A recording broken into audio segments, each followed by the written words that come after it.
Breaking news. Raptadu మాజీ MLA Thopudurthi Prakash Reddy సోదరుడు చందుపై case నమోదైంది. సీఎం చంద్రబాబు, మంత్రి నారా లోకేష్ పై అనుచిత వ్యాఖ్యలు చేసినందుకు పలు సెక్షన్ల కింద ఐటీ యాక్ట్ 67 కింద కేసు నమోదు చేశారు రాప్తాడు పోలీసులు.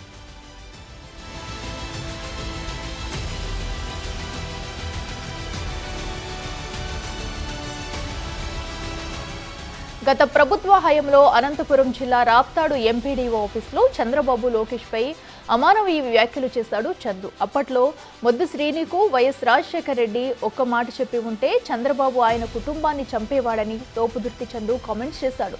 తోపుదుర్తి చందు వ్యాఖ్యలపై నాడు టీడీపీ నేతలు బగ్గమన్నారు. అయితే దీనిపై టీడీపీ శ్రేణులు ఫిర్యాదు చేసినప్పటికీ అప్పట్లో పోలీసులు ఏమాత్రం పట్టించుకోలేదు. అయితే కూటమి ప్రభుత్వం అధికారంలోకి వచ్చిన తర్వాత తోపుదుర్తి చందుపై అనంతపురం ఎస్పీకి టీడీపీ, బీసీ నేతలు ఫిర్యాదు చేశారు.